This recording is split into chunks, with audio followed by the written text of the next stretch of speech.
Good morning, ladies and gentlemen, and welcome to this wonderful palace. And I hope you'll find it an equally wonderful event. It's rather special, and it marks CAPA's return to the event industry. My name's Peter Harbison. I'm chairman of CAPA, Centre for Aviation, and I'd like to thank my team first of all for getting this underway, and I think performing some wonderful tasks. I'm getting some waving from the back. You can't hear back there? Oh, sorry, I'll speak a little louder, sorry. It is early morning still.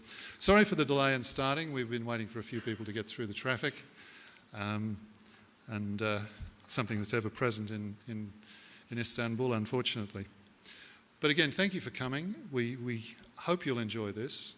It's a rather special event, and we've got some very special people to talk. I'm not going to say very much about it, but I would first just like to make a few housekeeping notes so that you're aware of what's happening.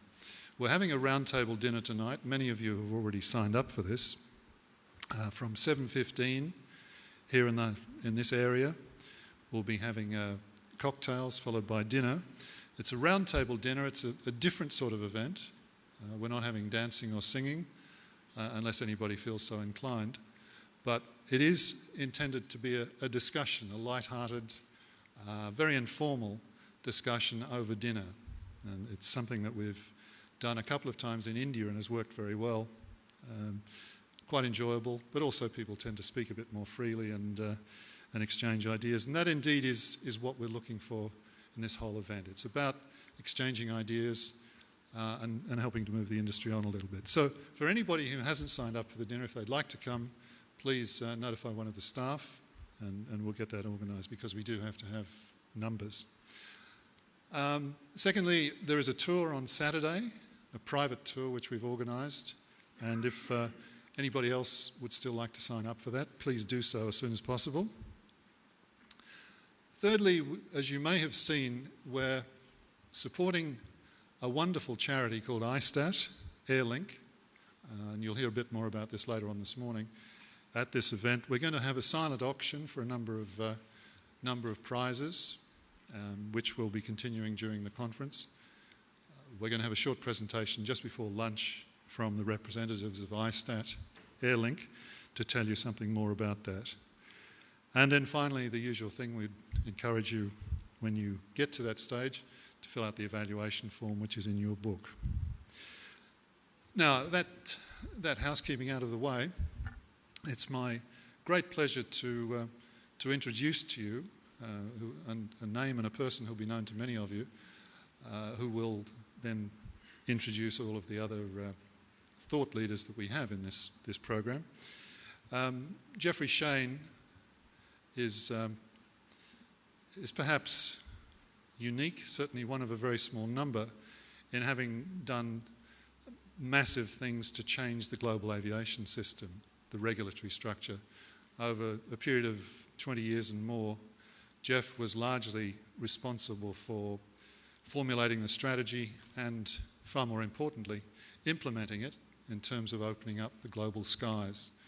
And I think that's something for which we all here must thank him very much. His reputation precedes him, so I won't embarrass him by saying much more about him. But he is going to chair the sessions today and tomorrow, and will be ably assisted by some very, very experienced and knowledgeable thought leaders. So what I'll do is, rather than continue on any further, move into the background and invite Geoff Shane up onto the stage to take the proceedings further. So ladies and gentlemen, if you'd welcome Geoff.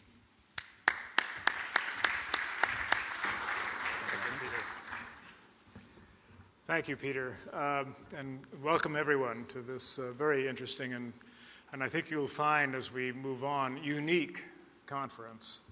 All of us probably attend too many conferences in our professional lives, but every now and then you find one that stands out as having actually been a game changer, and it may be a little premature to make predictions, but I think all the ingredients certainly seem to be in place right now for this to be a conference we'll remember for a long, long time. Certainly, we couldn't have asked for a more special venue.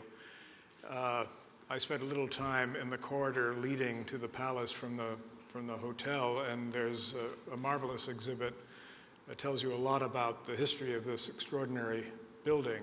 And I encourage you, when you have some time between sessions, to take a look at some of that material and know what a special place you are in today. Before we go much further, I think some thank yous are very much in order, particularly to our sponsors. We have a few categories of sponsors. Among the gold sponsors are CETA, Travelport, Datalex, and Celebi. Thank you to all of those. Silver sponsors include Radix, UATP, and EcoFlight Solutions, and of course, last but certainly not least, our host airline for the conference is Turkish Airlines. Thank you to all of those sponsors for really making what will be an extraordinary meeting possible.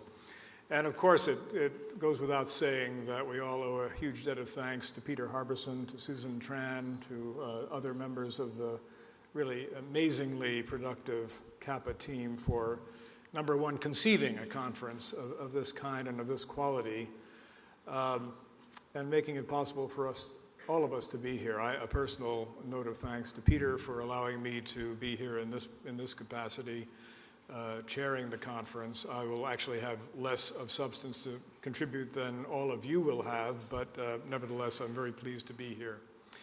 And on that note, I should say that it is intended that you all be contributors. We have thought leaders, whom I'll talk about in just a moment, but because of the very special quality of the attendance here, of the participants, each of you being a decision maker within your own enterprise, all of you, by definition, are thought leaders as well, and we want to take advantage of all of that. It is very much our hope as we talk about this industry, which is of such endless fascination to so many of us, that we will begin to think about alternative futures for the industry. And you can't expect that conversation to be more interesting than when it's a conversation among people that are actually running companies who comprise the industry. That's really what is so exciting about being here today and tomorrow. We do, in order to organize the material, of course, Peter has selected a number of people that we have called thought leaders. We've joked a little bit about that among ourselves. But we're all happy with the label, to be sure. Let me just tell you a very brief bit about the people that will be running the sessions. You have their biographies in your material, and I encourage you to read those. I don't want to go through all of that. Coming to the platform first this morning to lead sessions before lunch will be Rigas Doganis. Rigas, I'm sure, is known to many of you. He is unique in that he straddles both the industry and the academic side. He's looked at the industry both from within airline companies and also as a scholar. He was probably first known to all of us as the chairman and CEO of Olympic Airways, and had a tremendous amount to do with overhauling the carrier in the mid-90s, bringing it to its first profitability in many, many years as chairman and CEO at that time. More recently within the industry, he's been a non-executive director, most importantly at EasyJet, the largest low-cost carrier in Europe. He set up the Department of Aviation at Cranfield University and has been a major contributor to the knowledge base that surrounds this industry for all of the time that he has been there. Mike Levine will be on the platform this afternoon. Mike is one of the true authors of airline deregulation. A lot of people claim credit for airline deregulation. Some people actually deserve it, and Mike is one of those who actually deserves it. He and I were colleagues in government more than 30 years ago, and I'm very proud to say that we've been friends for all of that time. He too straddles government straddles industry and the academic community. He teaches now. He's taught at Harvard and Yale and currently at New York University. But his claim to fame after leaving government and making some important changes happen there were as an airline executive at Continental. He was the CEO of New York Air. And most importantly, I guess, for a long time, a very senior guy at Northwest Airlines. So he brings a tremendous wealth of knowledge to everything that he says about the industry, and is always worth listening to. Dermot Mannion, whom we knew for years as the CEO of Aer Lingus, who also spent a lot of time at Emirates and is currently the deputy chairman at Air Brunei, will be leading this evening's session. It'll be a dinner session. You'll all be sitting at tables facing a top table, which will have panel members on it. Dermot will lead that session, and I think it promises to be a lot of fun. Maybe more fun than singing and dancing. I don't know, Peter, but we'll have to form a judgment after Dermot has led that session. And finally, tomorrow, our sessions will be led by Nawal Taneja, who has been one of the most prolific writers on this industry that we have. He's written 7 books about it. He's even written a book called Fasten Your Seatbelts, The Passenger is Flying the Plane, and I think that's his entry into the horror genre department. Nawal has been thinking about the future of the industry in very interesting ways for a long, long time, and I'm very much looking forward to the sessions that he'll lead tomorrow. They will be leading sessions, of course, of participants, and we expect to have a lot of give and take. But again, I want to emphasize that after some discussion among the panel members, what we really anticipate and what will really generate the value that we're all looking for is a give and take with those of you who are in the audience. Because again, it's almost arbitrary who's up on the platform with a conference of this quality. We're trying to organize the material, but it's really essential that we have as robust a give and take and robust a level of participation as possible. I don't want to, we did start late, and so I'm going to really keep my remarks as brief as I possibly can. What is very special about this conference, I think, from the perspective of all of us, is that we know that this industry is on the cusp of major change going forward. CAPA has identified the relationship between what we call low-cost carriers and what we call legacy carriers as perhaps the centerpiece.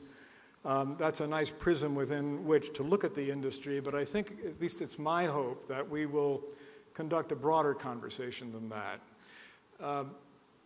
Air transport, notwithstanding all the changes that it's gone through, remains an industry that somehow many of us feel in our gut, intuitively, has not really tapped the economic potential of the vast customer base that it serves.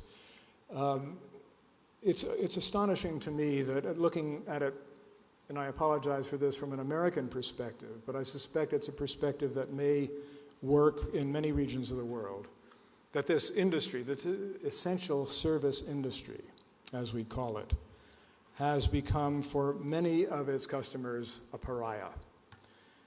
It has attracted a level of regulatory oversight and, if I may say, micromanagement that exceeds anything I've seen in any other regulated industry. We like to think that we deregulated it. We certainly did from the standpoint of government oversight of routes and rates and capacity. But the level of regulation of the customer, of the actual product, I think exceeds anything that we've really seen in a long time. And I ask myself, well, why is that? And the only answer I can come up with is that government regulators have figured out that when they hit the industry with a 2x4 in terms of some very intrusive, very interventionist regulation of product quality, their stock rises with the traveling public. I think, if I may say, the Secretary of Transportation in the US has become a populist hero by virtue of rules that he's put in place which the industry is treating as anathema.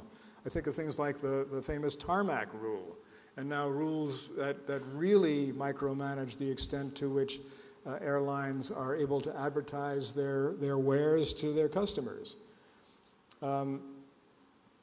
What is the industry doing that attracts so much regulatory attention?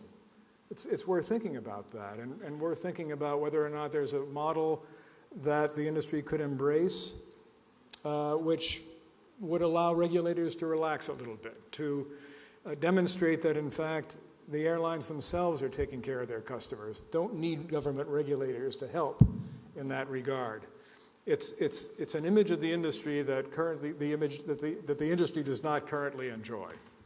And one wonders what could be done to alter that image in the best interest of the industry and in the best interest of its continued prosperity.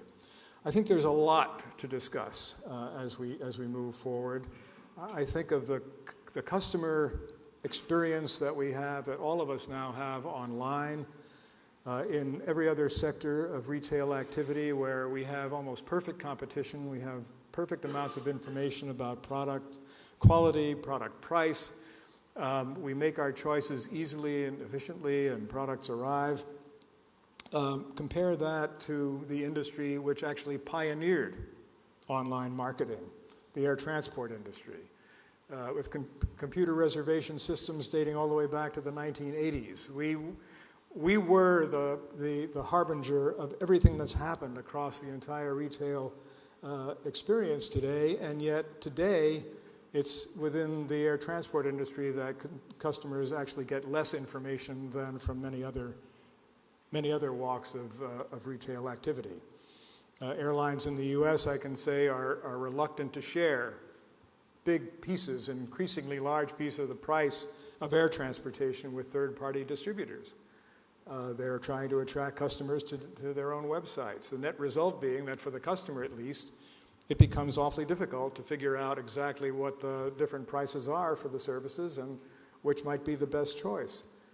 So somehow there's a complication of the customer experience as opposed to easing the customer experience. Again, I recognize that that's a US perspective, but again, I think it may well spill over into other regions as well.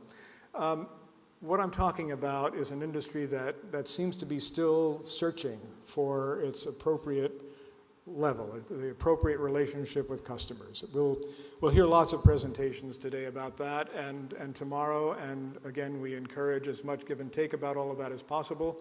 But why don't I stop there in the interest of time and invite our first panel to come to the stage. Rigos Doganis.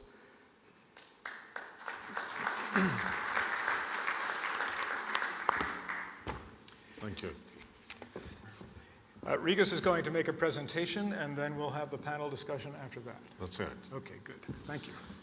Good morning, ladies and gentlemen, and thank you, Peter, for inviting me to open the presentation. Peter wrote to me some months ago and said, would you like to give the opening presentation on an overview of the airline industry? And I said, yes. Can I have an hour and a half? He said, you can have 25 minutes. So here I am, trying to explain to you what's happening to this dynamic, changing, structurally unstable industry, and I've got 25 minutes to do it.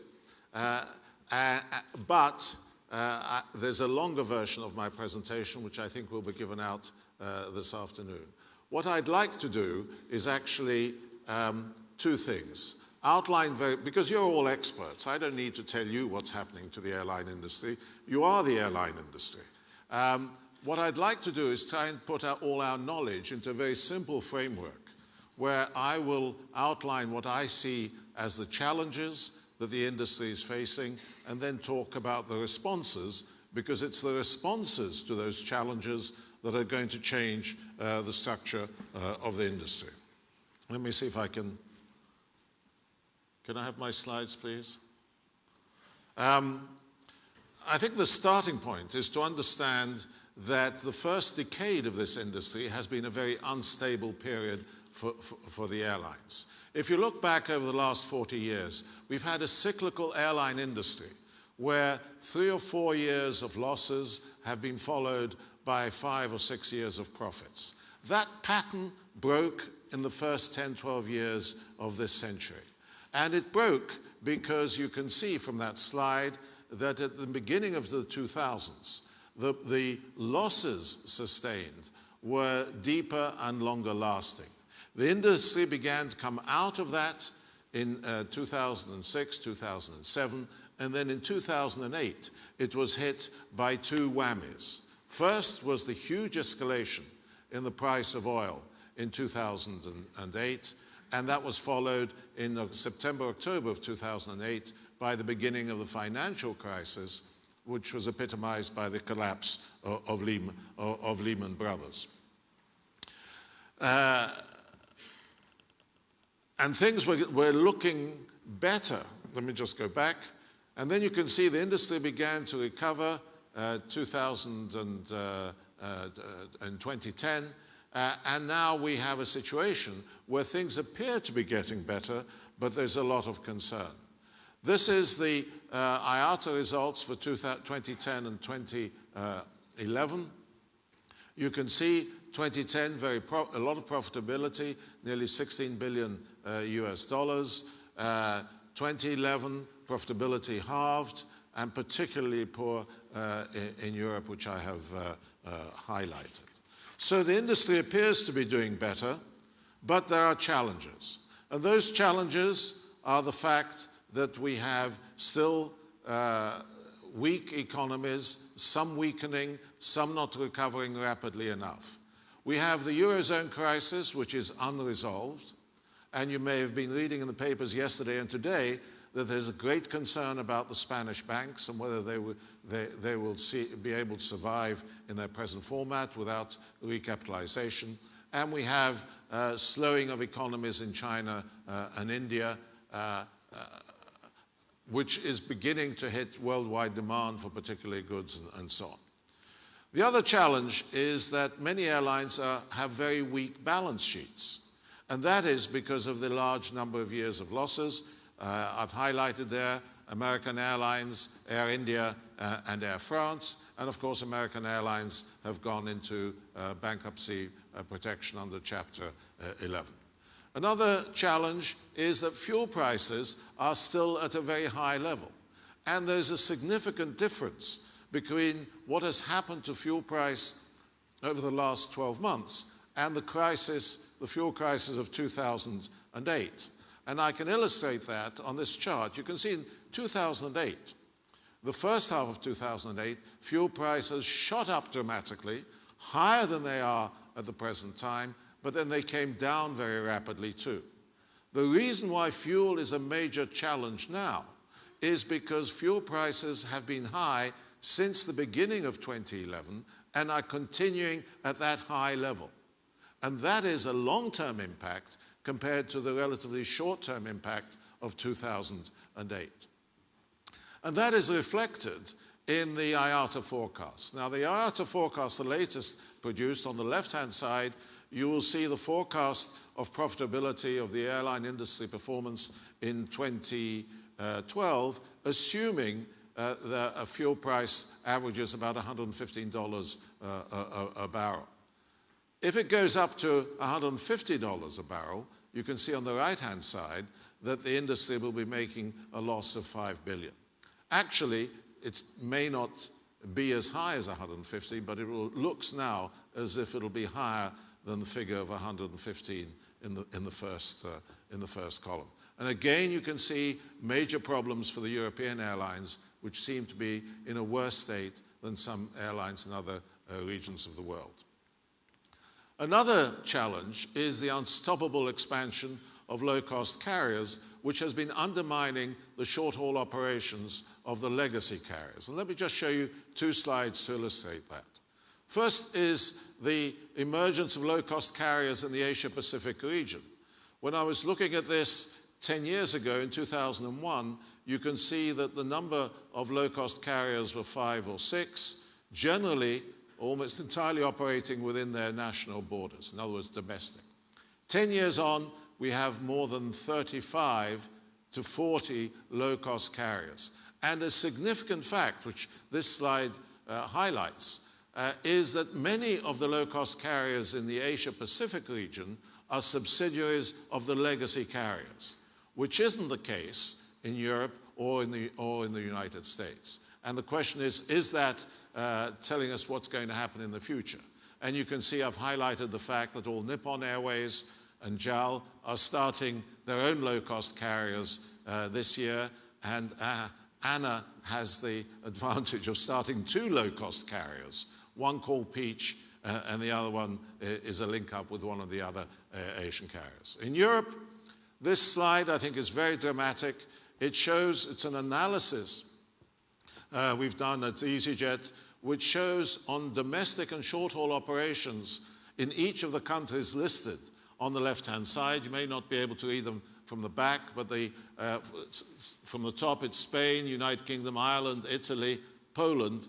In those countries, nearly 50% or more than 50% of the seats available on short-haul and domestic operations are being offered on low-cost carriers.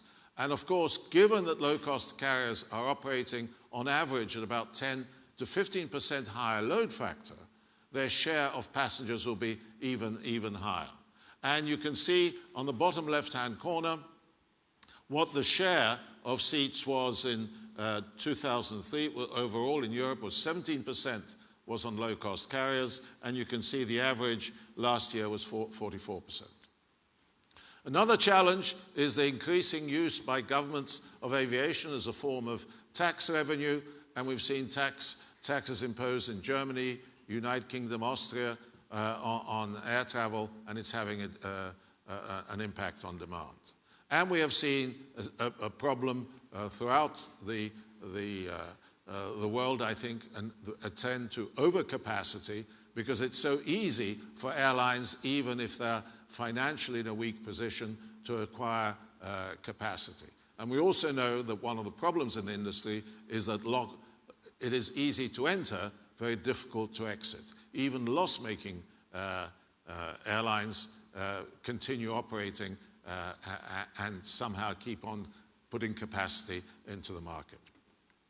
Now, those are the challenges. Those are that the industry has been facing. And what have been the responses? And I've tried to group the responses to make some sense out of them into those 5 areas: financial restructuring, operational changes, structural changes, new marketing concepts, and a trend towards regulatory liberalization. Let's look at each of these. Firstly, financial restructuring. What we have seen is, because of the weak position of airlines, because of that, those last 12 years have been relatively poor years, the airline industry is, I believe, going through a period of structural instability. Jeff Chane put it in a slightly more elegant way by saying we're on the cusp of change.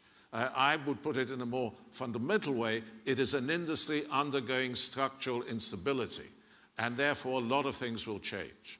We've seen airlines issuing rights issues to keep going, issuing convertible loans, huge government injections.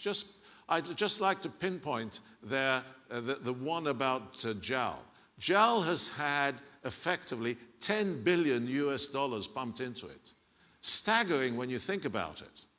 Absolutely staggering. It is almost equal to the profit achieved by the airline industry in 2011. In fact, it's more than that. And we've had the situation where airlines are selling non-core assets. If we look at structural changes, we have seen many airlines collapse, particularly in the period 2008-2009. We've seen airlines running for cover, either by selling or merging, joining global alliances, and some airlines have focused on bilateral alliances as opposed to global alliances, and I've highlighted Virgin and Etihad. Let's look at some of these.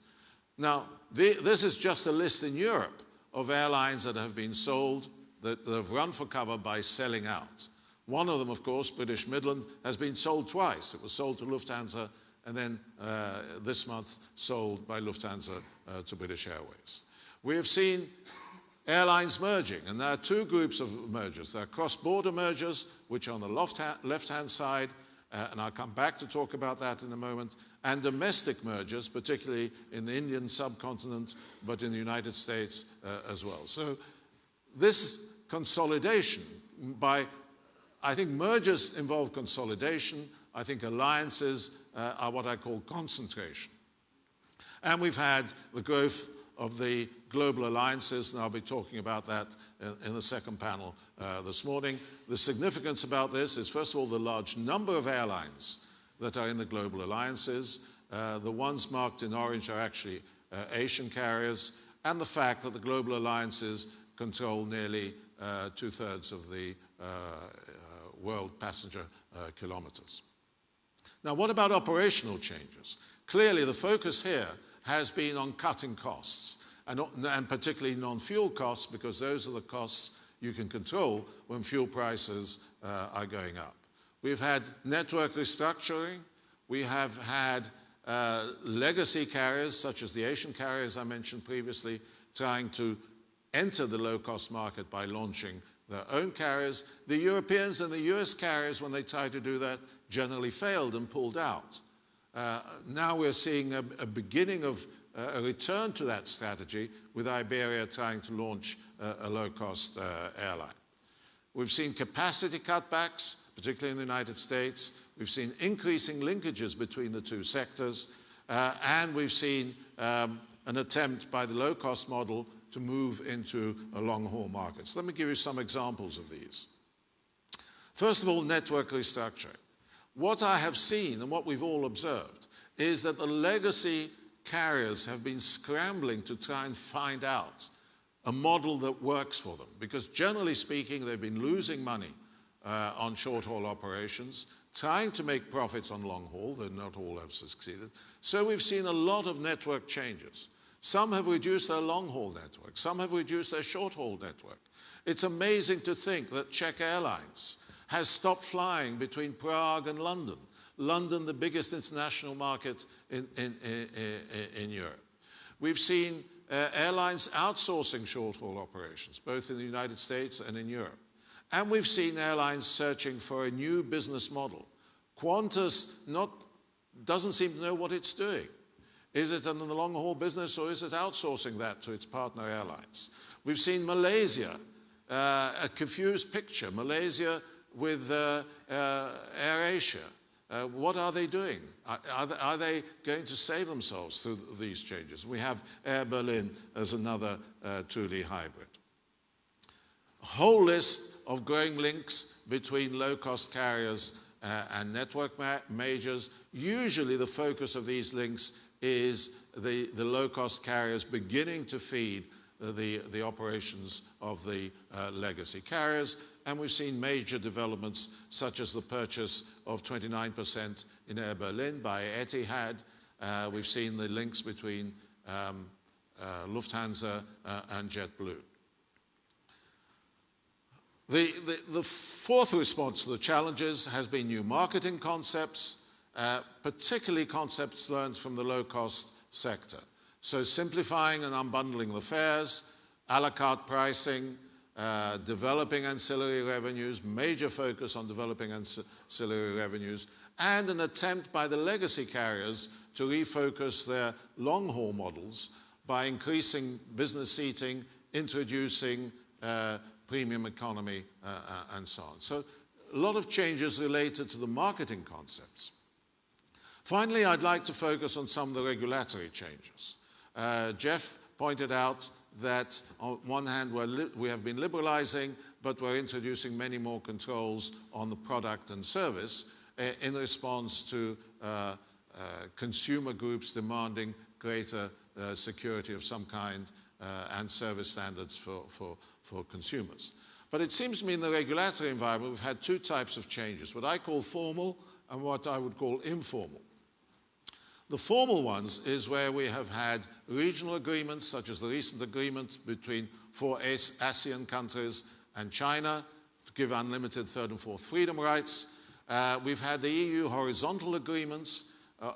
About almost 50 of those have been signed between the EU as a bloc and individual countries, effectively liberalizing air services or bringing them within the scope of attempting to bring them within the scope of the single market and trying to adopt many of the freedoms within the European Union. And we have had a whole series of joint ventures granted antitrust immunity by the United States, but also by the country at the other end, and I've listed some of those there. But there also have been what I'd call informal liberalization.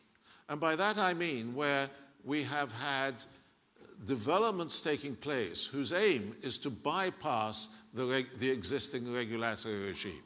And I have two examples here. Firstly, the mergers in Europe between Air France and KLM, or the Lufthansa purchase of a number of European carriers, BA, Iberia.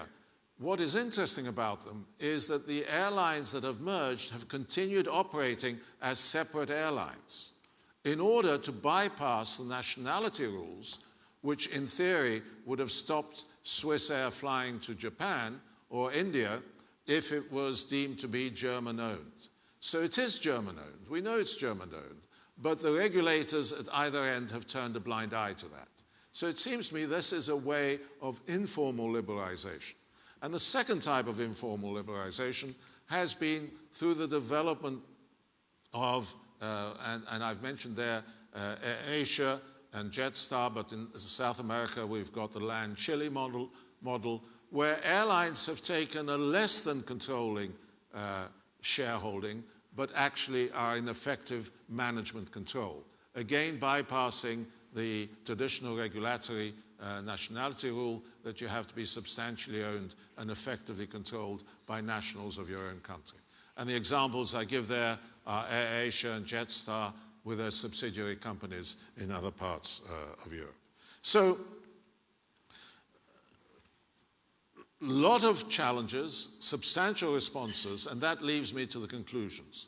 What are the conclusions one can draw which are relevant to our conference today? Firstly, that there's going to be continued structural instability because it's very difficult to see any significant drop in the price of fuel. Secondly, many airlines are not going to survive. Czech Airlines, Malev has collapsed. The smaller flag carriers, I believe, which are focused primarily on medium and shorter haul operations, are not viable in the present, under present market conditions, so there'll be a lot of collapses. There'll be further consolidation by mergers within both sectors of the industry. I believe that increasingly short-haul markets will be dominated by low-cost carriers. We're seeing this in Europe. I think we will see it in parts of Asia, in the Middle East as well. That the product and service features, and this is in a way a theme of this conference, of the two models, the legacy model, the network, what I call the network model, and the low-cost model, the product and service features will converge, but I believe that they are two distinct models. And the difference in those two models is that one is dependent on feeding a network through a hub, and the low-cost model is essentially point-to-point, without focusing on feeding at a hub. And as long as you maintain those two distinctions, the fact that you both sell ancillary revenue, ancillary products or direct sales through the internet, it seems to me that is immaterial to the fundamentals of the two models. And if one is a network and one is a point-to-point, their economics will be different. Because of that, I believe the legacies will focus increasingly on long haul and may depend on feed from the low-cost carriers. The low-cost carriers will not operate in hubs, but they will be feeding some of the long-haul operations. And finally, I believe there's a risk of regulatory backlash because consolidation and growing market power of the big players, but also because, and the alliances, but also because there are markets where there's clearly overcapacity, such as the six freedom markets through the Middle East. Well, those are my conclusions. Those are the challenges. I will leave you with a final thought.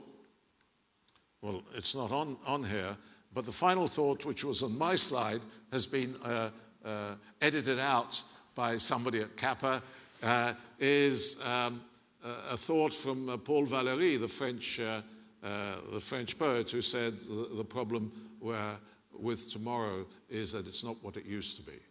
And the problem with the future is not what it used to be, and I think that sums up the airline industry. We don't know what's going to happen. Thank you very much.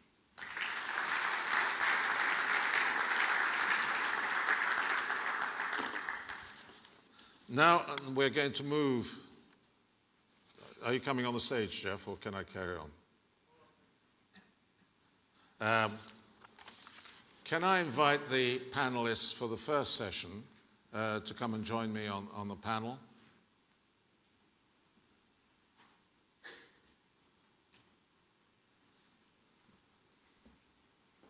To discuss some of the issues I've been raising. If you sit down, then I can introduce you to Well, why did you sit at that end? Because I'm going to be standing here, and then it'll be easier. Well, Jeff Shane, you know. Clement is the CEO of Adria Airways. John is the CEO of... your name keeps on changing. It's Virgin Blue, Virgin Australia, V Australia. What are you? One name, Virgin Australia. Virgin Australia.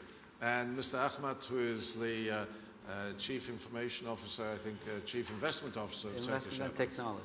Pardon? Investment and technology. Investment technology at Turkish Airlines. Now, it seems to me there are lots of issues, and perhaps you could put the questions up. I've prepared a number of questions, and it seems to me a fundamental question for the industry is structural instability endemic? In other words, is this an industry that will always be structurally unstable, or is it an industry which is structurally unstable because of particular external factors now, the price of fuel, the economic crisis? John, would you like to comment on that? Oh, thank you, Rigas. Well, I suppose the short answer is yes, it is, but it is not something that's just dawned on us. I mean, this has been the case now for a decade or two. And I think the other important point is that it isn't just our industry that is structurally stable. You know, you look at most industries around the world and they face exactly what we face. You look at the construction industry that suffers from, you know, various economic factors, your agricultural industry that suffers from climate change or weather events. So we're no different in that respect. But I think what is interesting is that if we accept that we are similar to other industries in that sense, and there will always be events that happen. You know, today we're talking about oil, of course. I think you touched on it earlier, and it's very relevant. But I remember a decade ago, we were all panicking. We all worried oil was going to get to $30. You know, it was there a decade ago. So I think the one thing, though, that surprises me constantly is that if we know that this is the case, then what are we doing about insulating ourselves against this, you know, structural instability, as you call it, but really events that happen in our industry that cause structural change? And I'm not sure that we've approached it as an industry in that manner. You know, your typical response from airlines is, oil's gone up, quick, cut routes, or, I don't know, sack 1,000 people or reduce your costs. And we seem to be blinkered in one aspect of our business, which is cost. Now, that's not to say that you shouldn't be, but it's to say that the problem is not solved simply by cutting costs. You made some very valid comments there on some of the carriers not knowing where they are and where their strategy lies. And I think that is determined by the fact that there isn't enough preparation for this instability when events happen. So I suppose the short answer to your question is I believe that it is structurally unstable. But basically what you're saying is the instability is caused by external factors. Well, but is it caused by, you know, there's a counter view, the instability is caused by internal factors such as overcapacity. Well, that's a very good point. Let me bounce then to the other part, because it is internal. Most of the problems are internal. And they are caused because of a number of factors, and primarily you sort of bounce back to one or two. And inevitably, you get back to either carriers that are not operating in a true economic model and are subsidised, or are there for other reasons, which, you know, can trigger an event of overcapacity.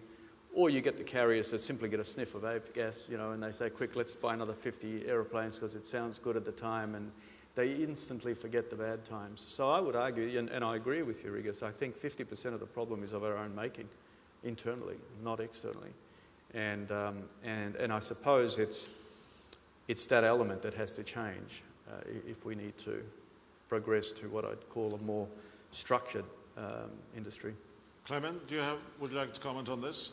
Yeah, what happened to the world economy in the last 4 years? To run in a company today, it's totally different than it was years ago. I think the last 4 years of changes, I mean, it changed more than the last 40 years, but it should not fool us around to answer to this question. I agree. It's a structural question, and it's basically, it's because the airlines are deregulated, while all the others are not, who are in this business. I mean, just to see, I mean, when you go through the numbers, it's amazing how unprofitable this industry is, while everyone else who scores this industry are highly profitable, because the airports, or let's say the oil industry, Well, the lessors in particular. or the ATCs. I mean, ATCs, as I see them, it's ironical. Actually, the system that the ATC works, they actually laugh at the airlines. I mean, they're cost-plus basis, and well, it looks like no one cares about it. And then you ask yourself why the open sky of Europe doesn't function. Well, it cannot. Well, obviously, if I was a stockbroker and people were saying to me, where do you want to put your money in they want to put some money in the aviation industry, the way to put money in the aviation industry is to buy shares in leasing companies or in airports, because they seem to have a bigger turn. But let me put you on the spot.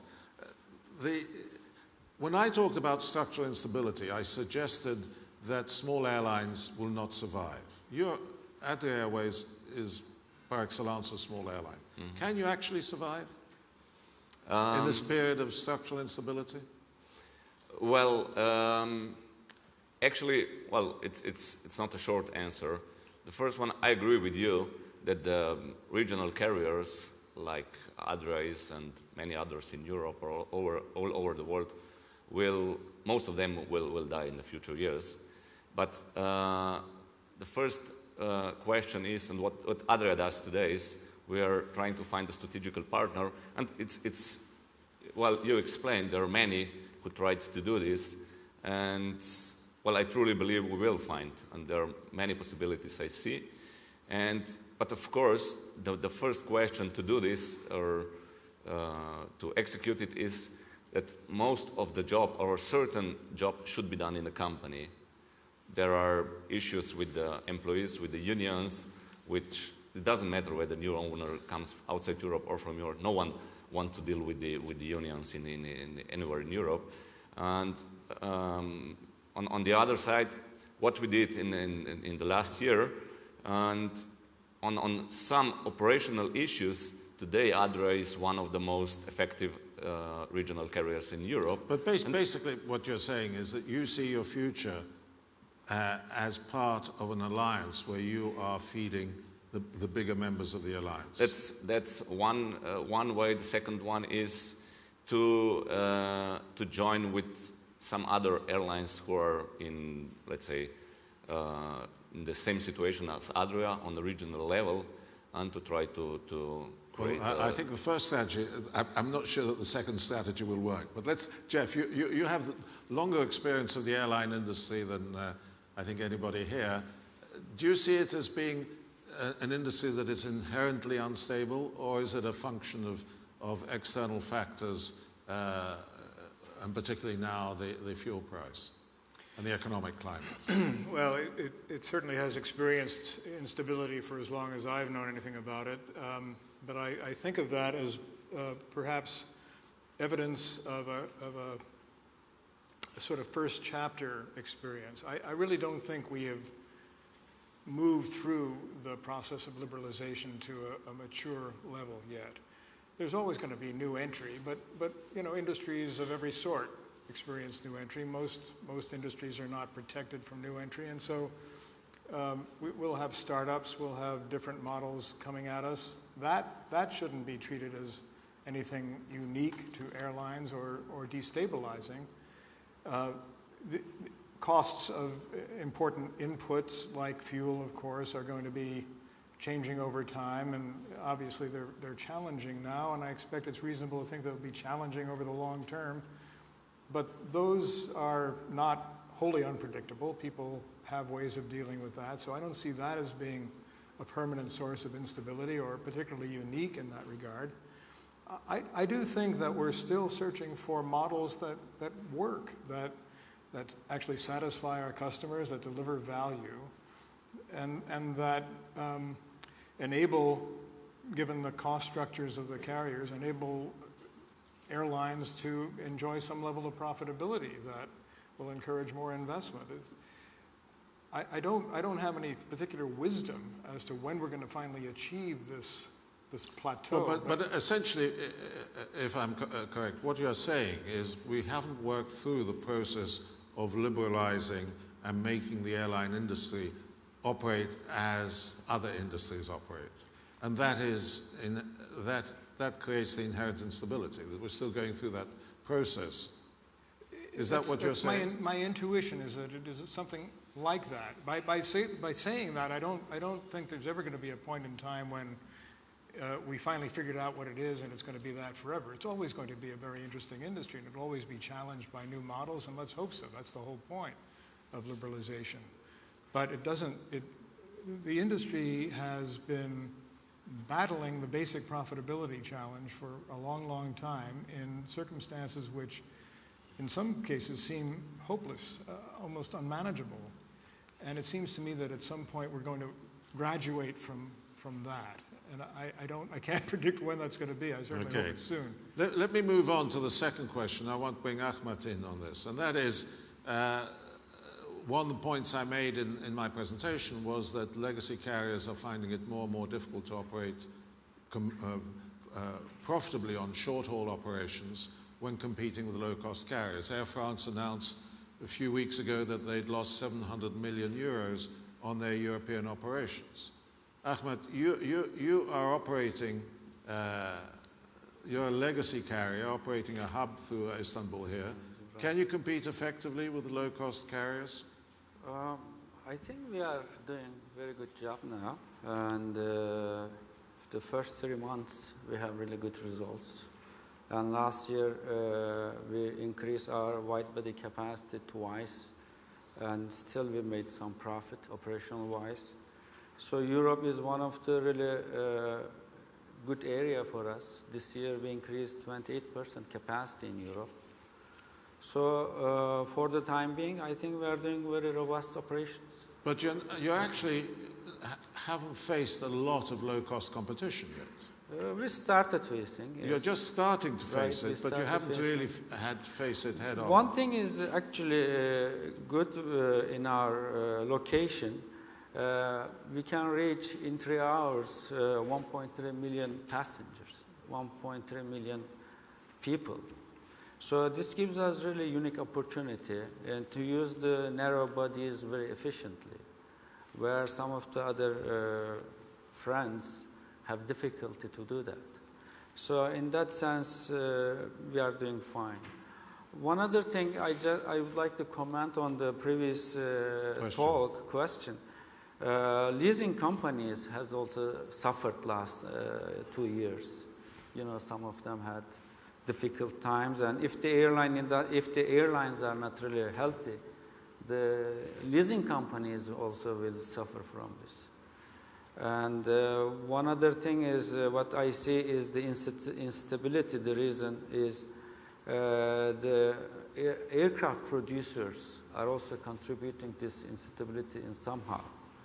So they were not really willing to introduce new generation narrow bodies, but suddenly they started to introduce these programs hastily. So somehow the aircraft producers should work closely with airline in the future. So you think the aircraft manufacturers are making the situation worse by pushing airlines to buy new capacity all the time? No, I'm not saying that. I think they had the technology to have more efficient aircrafts, but try to keep up with their old aircrafts in the market. They were somehow putting these into future. But Okay, later on, they realized that the airlines are suffering, and they just started immediately this NEO program and MAX program and so on, which should be actually introduced into the program earlier. Well, one could make the opposite argument that actually, if you've got new A320s, why would you want to accelerate the introduction of new capacity, because capacity costs a lot of money to introduce? So some would make the opposite argument to yours, that actually... But imagine the airlines or the lessors which already ordered the new generation aircraft, 320s and 737-800s. Now, once they realize that there will be MAX and NEO is coming, so what will happen? So huge backlogs on these already new generation aircraft, NGs, and then the NEOs and the MAXes is coming later on. So this also causes really instability into the market. Let me come back to the question, which is, can the legacy carriers effectively compete in short haul? John, you're in the cockpit, so to speak, fighting Qantas and others. Can they fight you effectively? Look, I think they can coexist. What do they have to do to... I think the big issue is... Sorry, is this on? Yeah. Can you make microphone louder, please? I think they can coexist, and I'll give you an example. Melbourne, Sydney, which I think is the fourth or fifth busiest route in the world, sees low-cost competition as well as legacy carriers, as you call it. I hate that term, but anyway, and everyone does reasonably well on that route. But I think the fundamental problem in it working or not working is that people genuinely forget that aviation is effectively a brand and service business, not a flying aeroplanes business. That just happens to be the mechanics. But if you're a good legacy carrier that is onto that, the service element, the brand element, I think you can compete. And you look around the world with carriers that aren't succeeding against low-cost carriers, and the bulk of them are carriers that have lost their way in their branding, they've lost their way in their customer service, they've got union problems, their customers, staff are dissatisfied, that rubs off onto the customers, and so on. So I think people forget that element of the business. But if you are a legacy carrier that has got a good brand position in your country or state or wherever you are, you have good customer service, good engagement, good programs, frequent flyer programs, etc. Yes, you can compete, and we do that on a daily basis. So it's really more on having the branding and the customer service rather than being low cost to compete effectively. Well, with I think so. carriers. You look at this is oversimplifying things, and excuse me for bringing America into it, and I don't, perhaps this is oversimplifying it. But if you look at the birth of low-cost carriers, fundamentally, it occurred because the existing carriers were charging high fares and giving no service and bad customer experience. So someone came along and said, well, you know what, I can restructure this model, charge less, and sure, they mightn't get a better experience, but they're going to be paying half the money. And what has happened over time, and JetBlue's a classic example of what a great job they've done in actually providing good service as well. So as some of the traditional carriers, I'd call them traditional perhaps rather than legacy, have lost their way in that space and are so focused on cost reduction for today's survival rather than next year's way forward, you get that confusion. And you look in Europe, and it's a classic case. You had a list of carriers up in Europe that have been sold a couple of times, I think, or once or twice. And every one of those carriers has still got the same problem that they had then.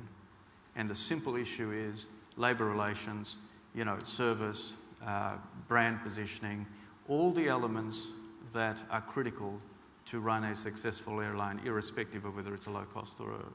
Okay, Clement, you've had the challenge from John. He's saying in order to survive as a legacy carrier against the low-cost you have to have brand, service, product, and so on. Is that what you're doing?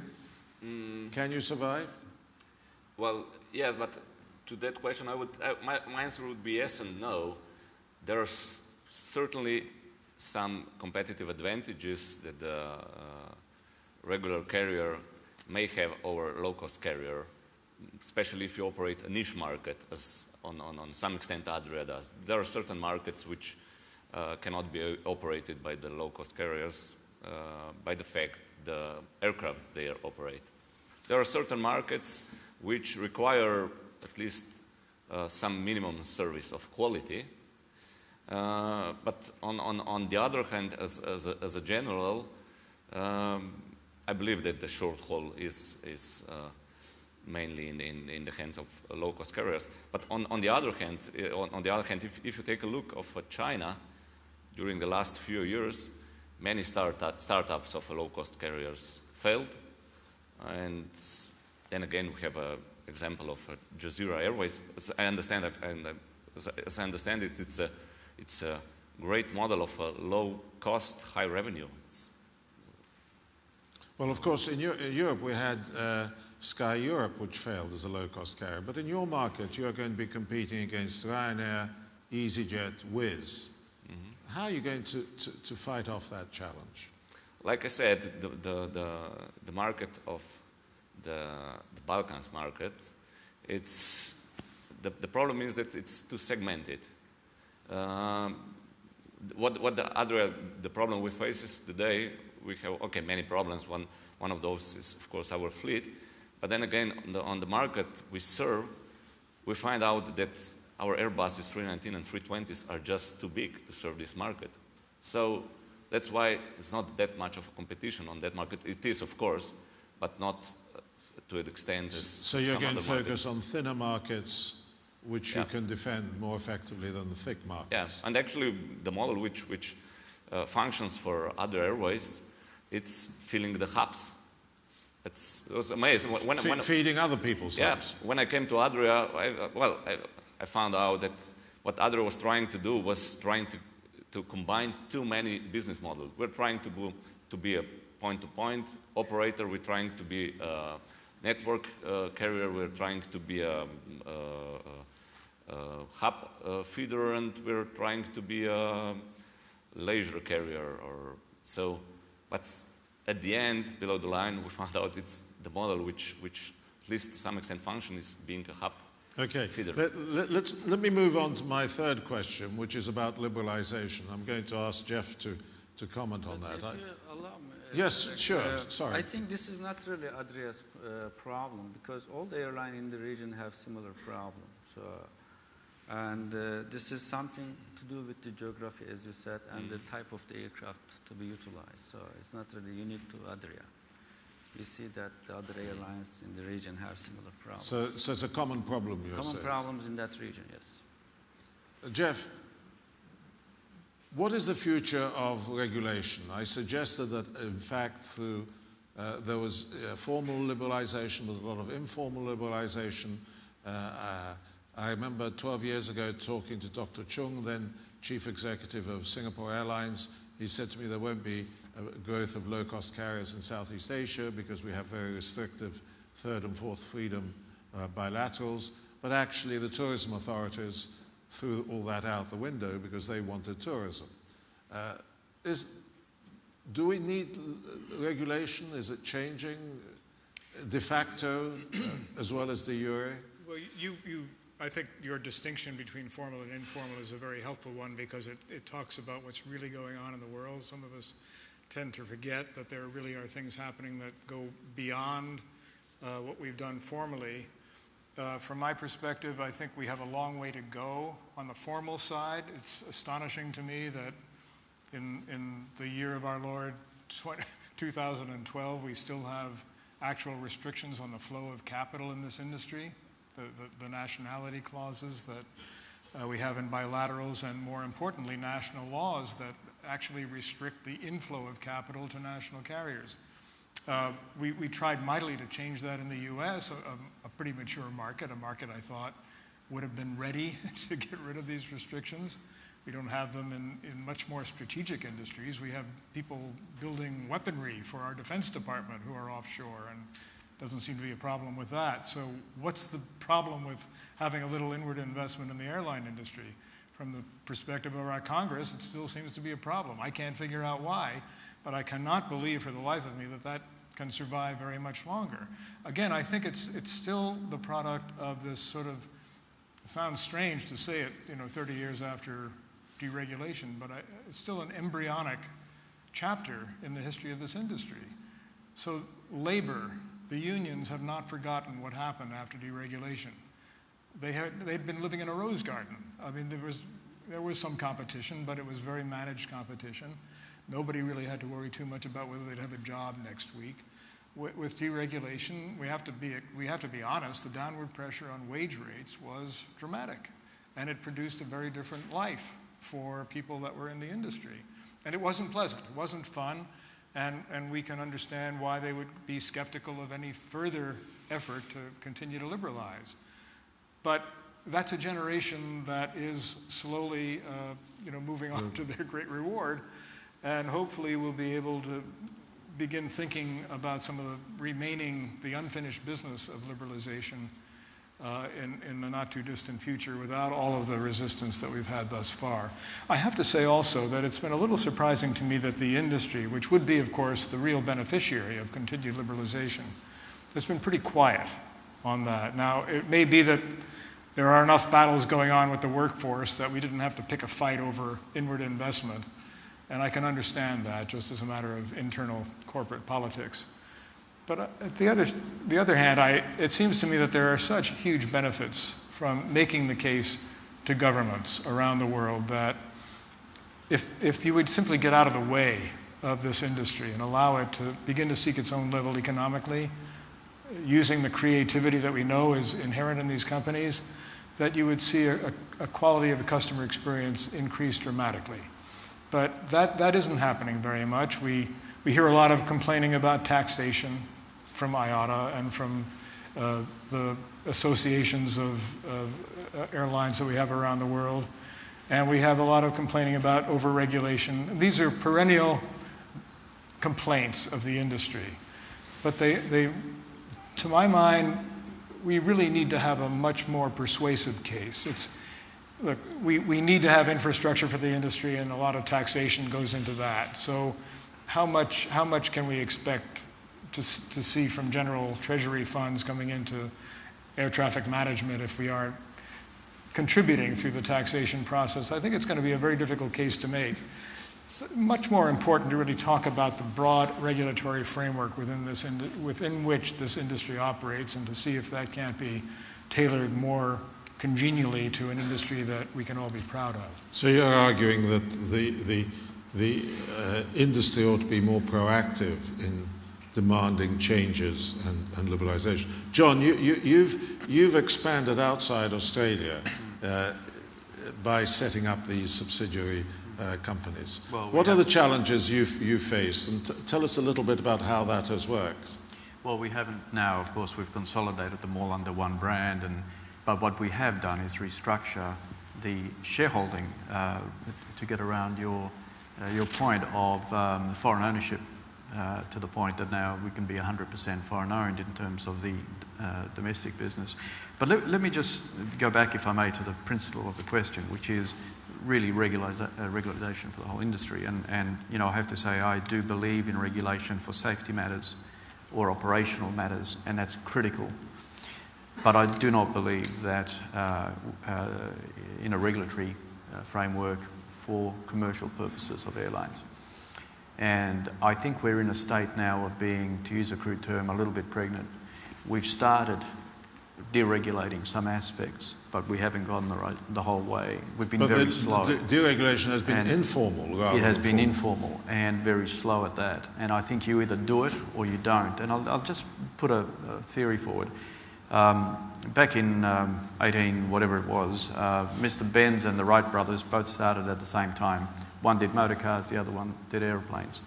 Until the Second World War, the world was saturated with motor car companies, as they were with various airlines starting up by governments, etc.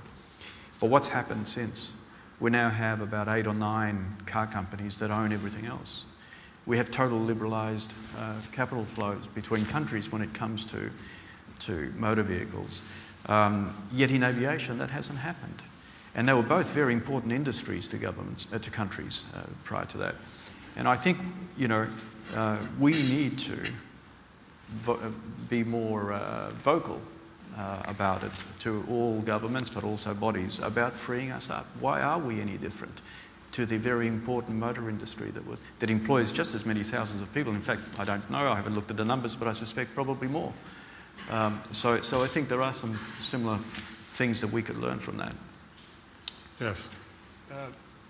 There was one really interesting example of government, of industry getting ahead of government, and that was the recent Agenda for Freedom initiative that was taken up by IATA. The idea was to get like-minded governments together and to simply ask them, without the complication of a formal negotiation, without any treaties, just agree with each other that you are not going to actually exercise some of the restrictions that are in bilateral agreements if there is no reason to, on a reciprocal basis. In other words, there may be market access restrictions, maybe some gateways don't exist in the route schedule, but who cares? Is it good for your communities to have those restrictions enforced? Probably not. As long as you're being treated fairly by the other side, why not just open things up and do it without the elaborate negotiations that usually surround all of that? And we actually had a number of governments sign on to a sort of a joint statement, an informal agreement that they would do that. But then the Agenda for Freedom, which I thought was making pretty enormous progress, came to a screeching halt. And I think it's fair to say, although nobody's ever explained it in so many words, that it came to a halt largely because of concerns about some of the sixth freedom carriers, as we call them, coming out of the Middle East. Some of the real challenges, particularly in Europe, that are being felt as a result of the Emirates and the Etihads and the Qatars coming online with a product and with capacity that is challenging to everyone. And I don't know what the solution to that is, but it seems to me that suddenly what had been an industry initiative that really made a lot of sense, that was pushing governments in the direction that they should be pushing governments, suddenly came to a halt because suddenly the industry decided it actually liked some of the restrictions that governments can in fact implement when it's time for some protection. There was a sudden about-face which I thought was regrettable. I think that's linked to the last question I raised, which was whether the two aspects to this, whether the growing power of the big alliances and the fact that, for example, now on the North Atlantic, the three alliances have 97% of the capacity. 10 years ago, the three biggest carriers on the North Atlantic had less than 40% of the capacity.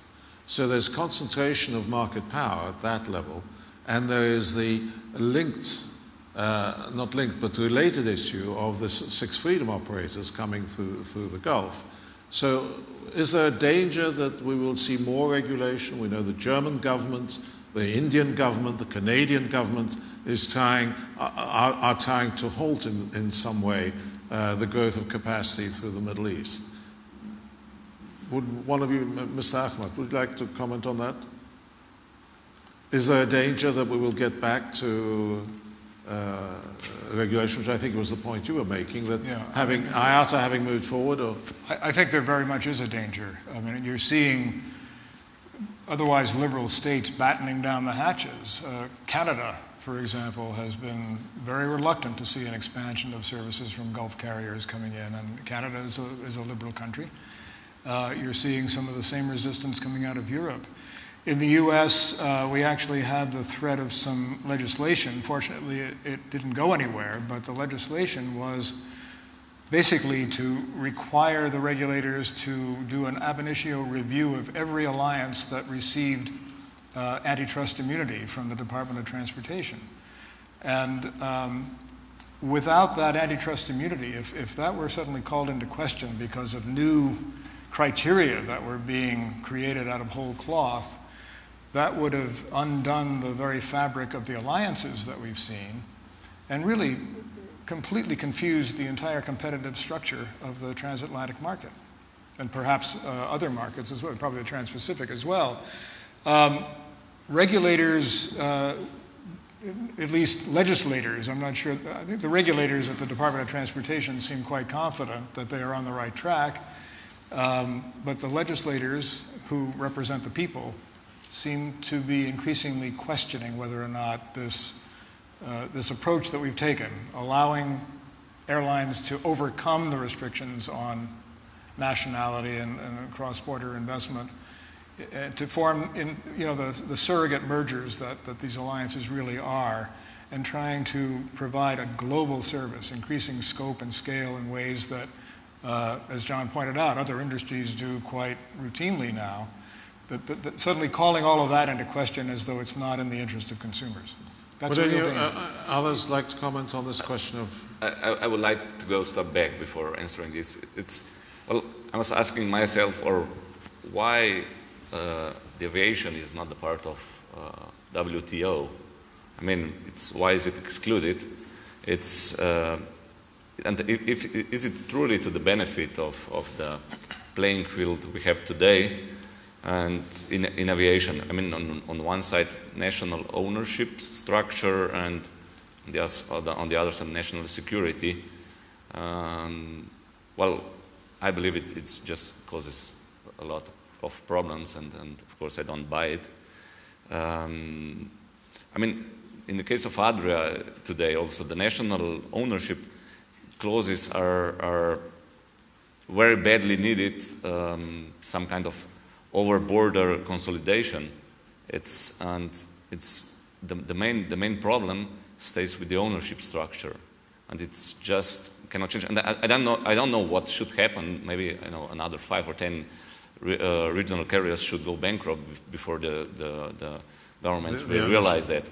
And on the question of alliances, I believe that the alliances were pretty much the result of national ownership clauses.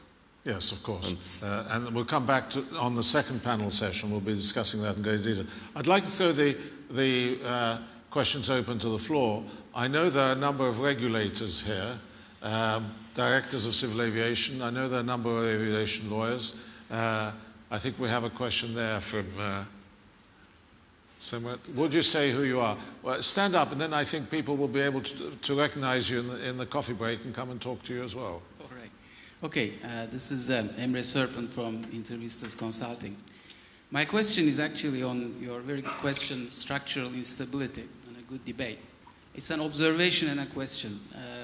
Some of the clients we are working with, their perception of airline industry, what airlines mean, is changing.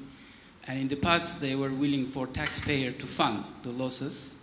Now they are no longer willing to do that. A case in point, you have Malev, North Cyprus Airlines. Does the panel think this is a trend?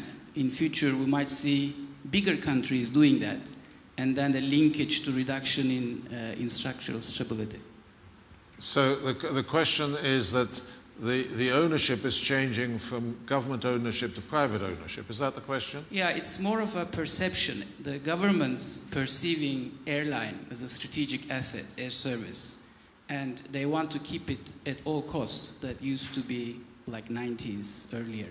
But now we are seeing a change in that. They are no longer willing to do that in some smaller countries, like Hungary, for instance. Do we see this trend accelerating to the bigger countries, like your point, India losing 2 billion? Do we see that accelerating in future? So I think that's a good question. I mean, is the attitude of governments towards airlines and the need to keep them going changing? And therefore we will see governments giving up, as they've done with Malev, I think was the point, as they did with Olympic, and saying, well, either you fly or you sink.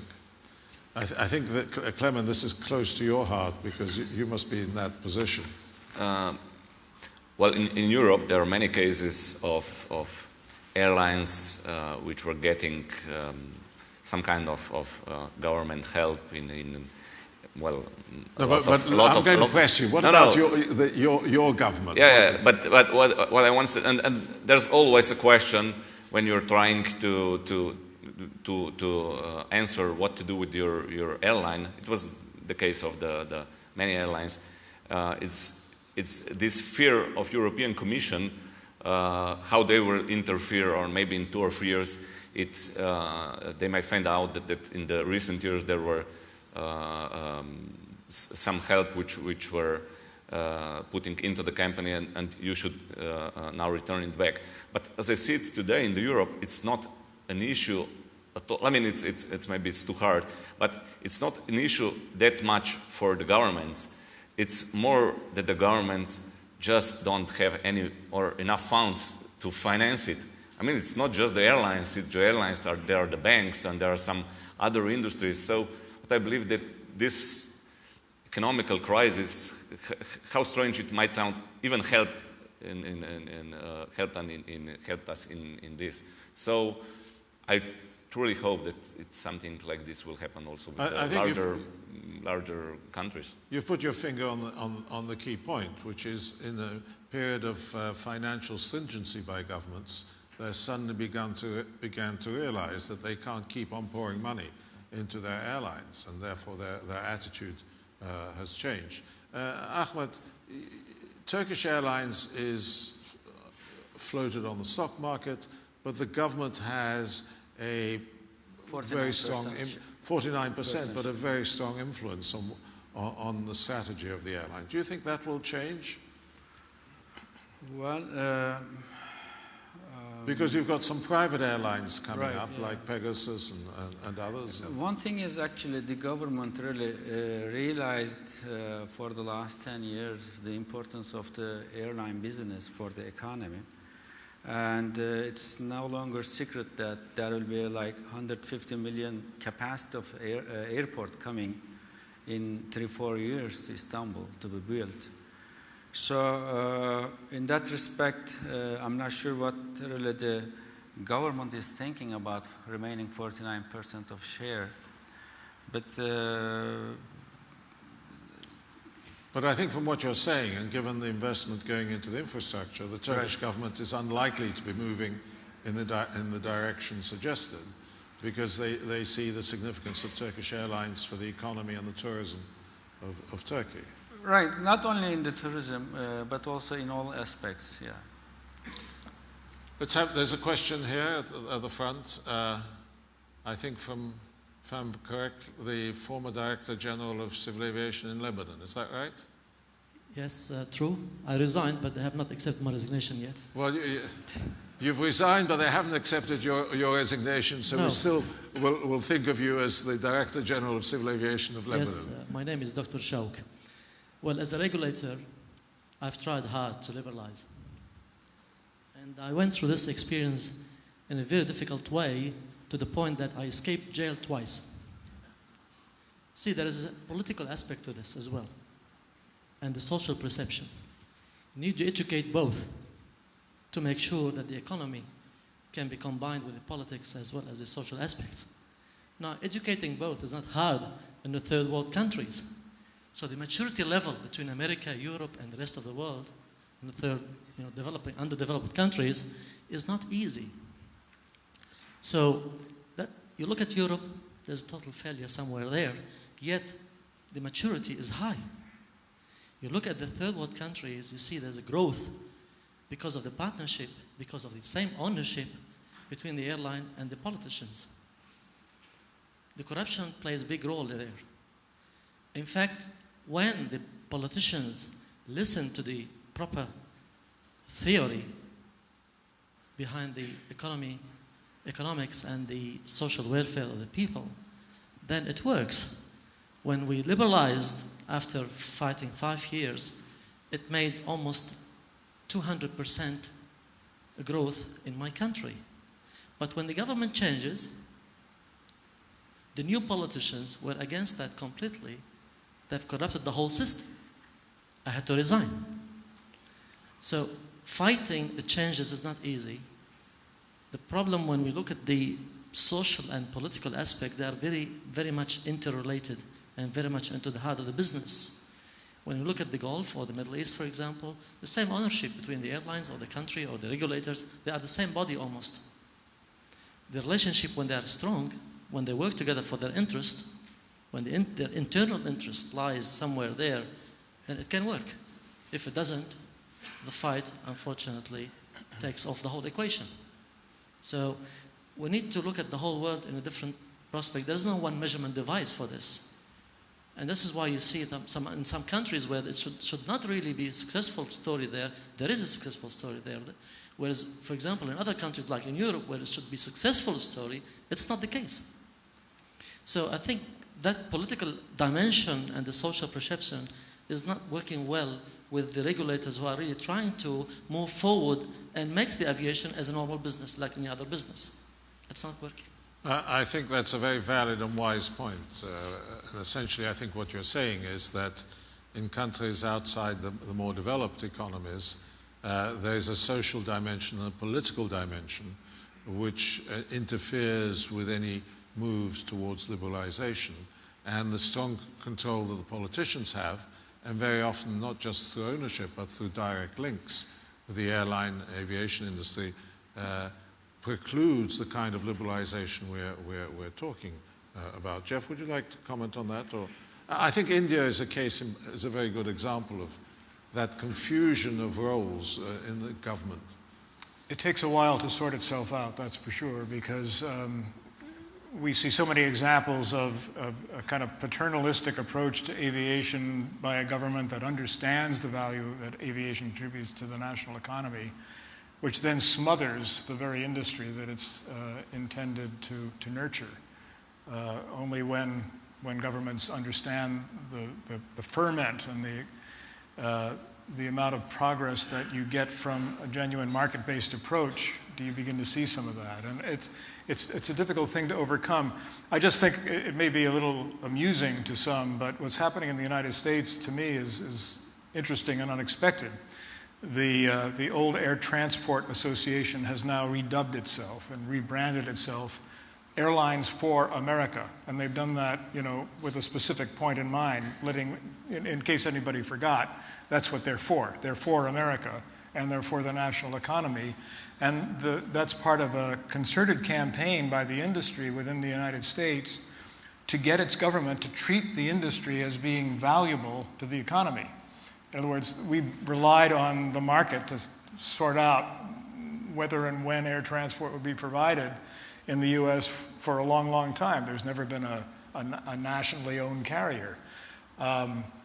That's gone too far in the view of the industry today, and there needs to be greater recognition, they would say, and they do say, whenever given the opportunity, greater recognition by government of the value of a prosperous airline industry, and that regulation and taxation and a whole host of other government policies need to be calibrated in the interest of nurturing this airline industry. But that may have the opposite effect. It may make the government much more protective and less interested in relaxing, for example, the ownership rules. Because if it's Airlines for America, then they'll say, well, if the airlines are for America, why should we let foreigners own them? Well, there's been no sign that government was ever going to let foreigners own them, notwithstanding a lot of efforts by a few administrations I was part of to actually liberalize all of that. So I don't know that that's been in jeopardy.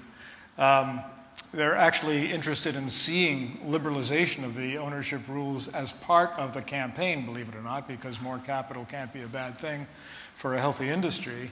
It's rather more on the regulatory side that I think they're focused. But I just think it's counterintuitive to see the U.S. airline industry basically pleading with the government to be more paternalistic and to shape policy in a way that'll be more conducive to making it a national treasure.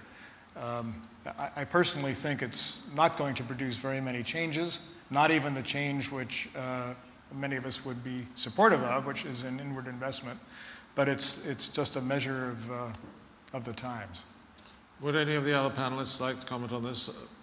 I think the issue is that the political and social environments different in different parts of the world, and therefore having a a general move towards further liberalization makes it more difficult.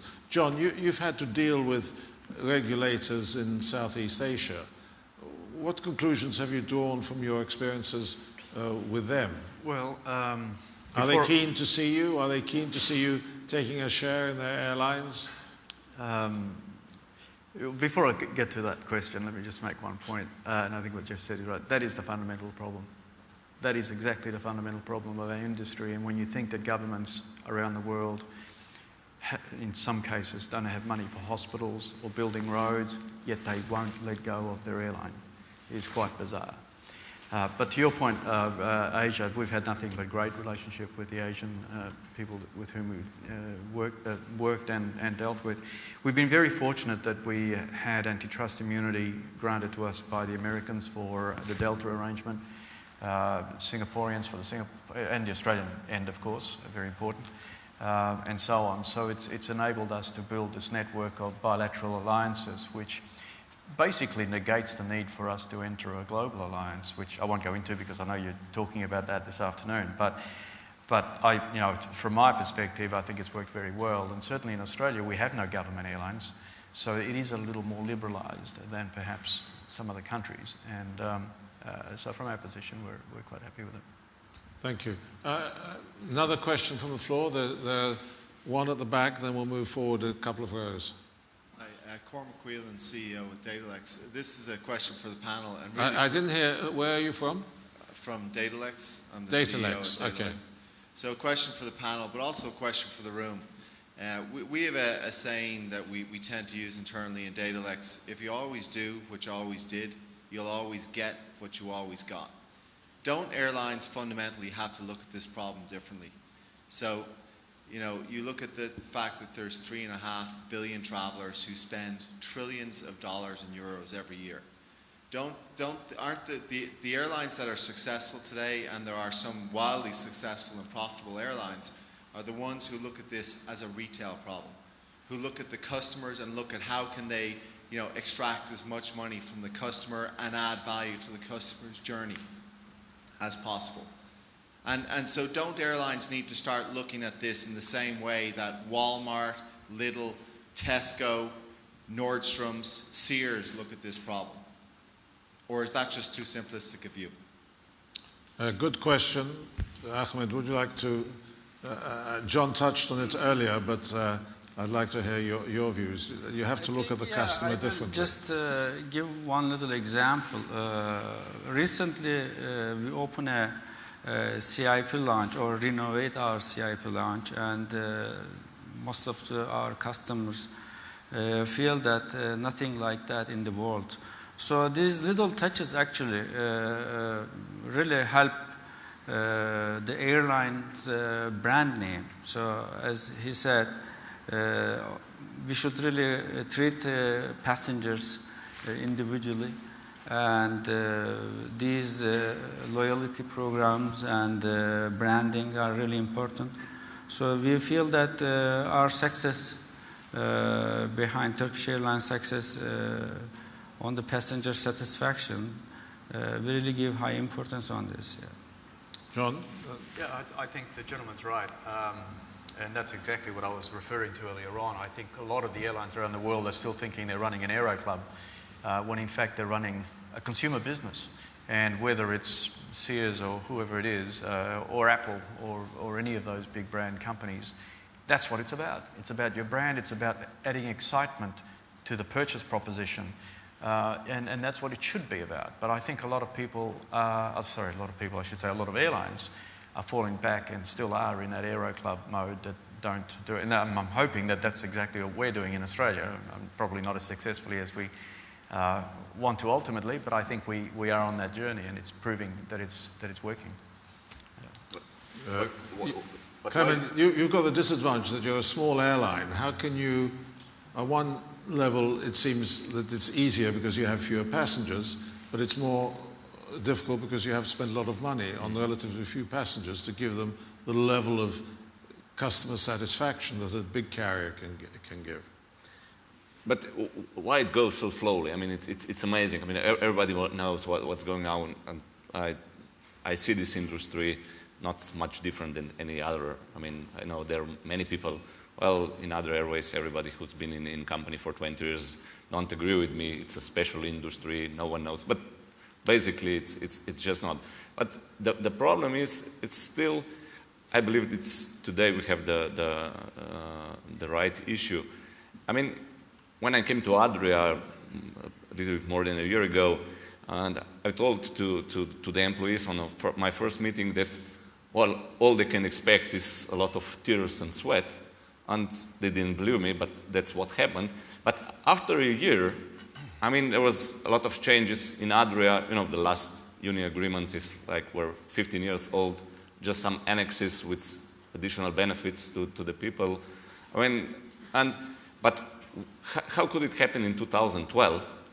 It's just because it's not just the company. There are many different subjects. I mean, like an airline in Slovenia, being a small country, but I don't think it's much different elsewhere, is a kind of a business or operations which everybody regards with some certain respect. It's something special going on.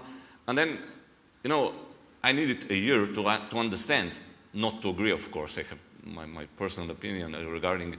But when on one of my first meetings with the cabin crew union, one of them told me, what you're trying to do, you will take all the glamour out of our business. I was saying, well, I didn't understand. I didn't want to say anything.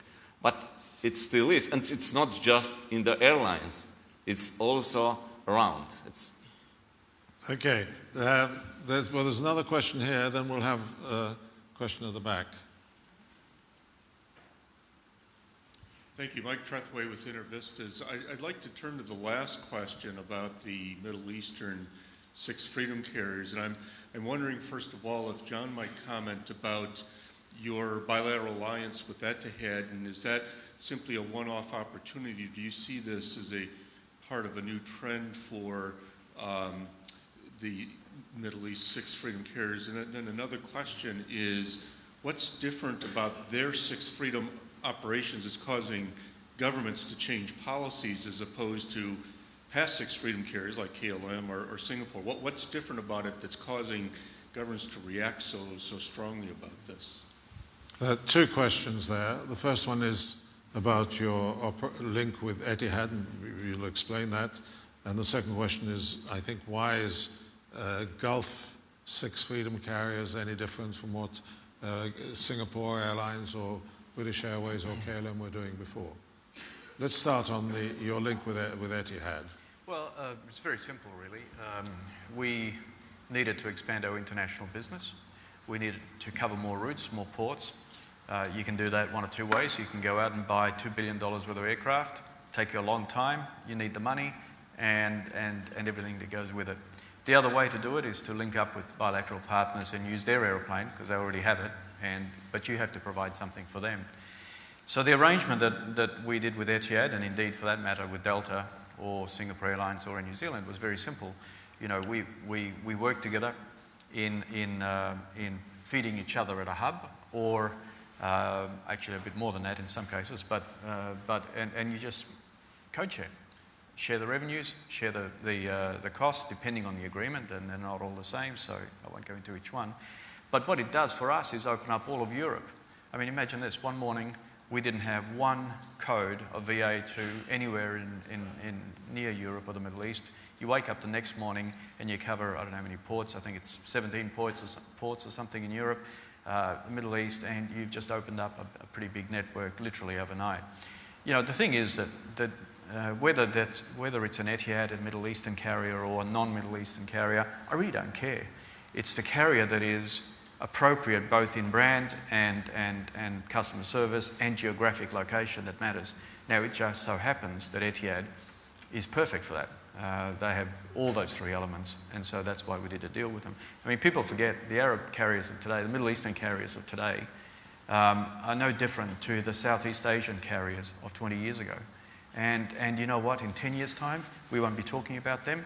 We'll be talking about the Chinese carriers, like we were of the Arab and Middle Eastern carriers or the Asian carriers. It's history just repeating itself. Does that answer the question?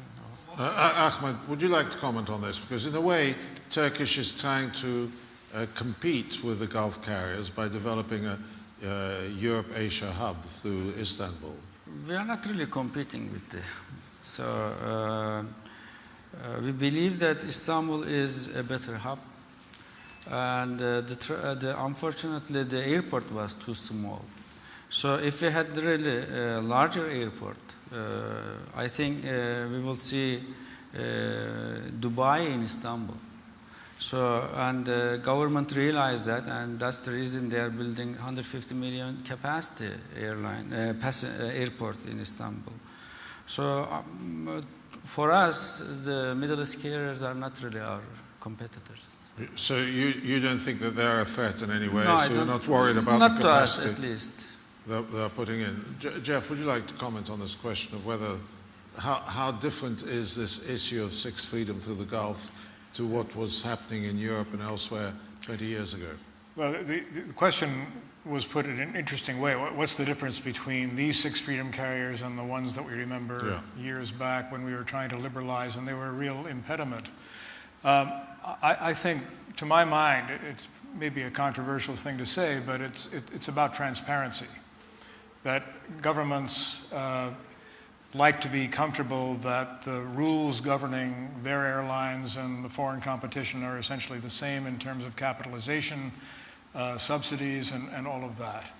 The Middle Eastern carriers, the UAE carriers in particular, and Qatar, I guess, make a very strong point everywhere they go of saying that they are not subsidized, they don't get a special deal on fuel, they're being run in keeping with exactly the same rules that govern everybody else.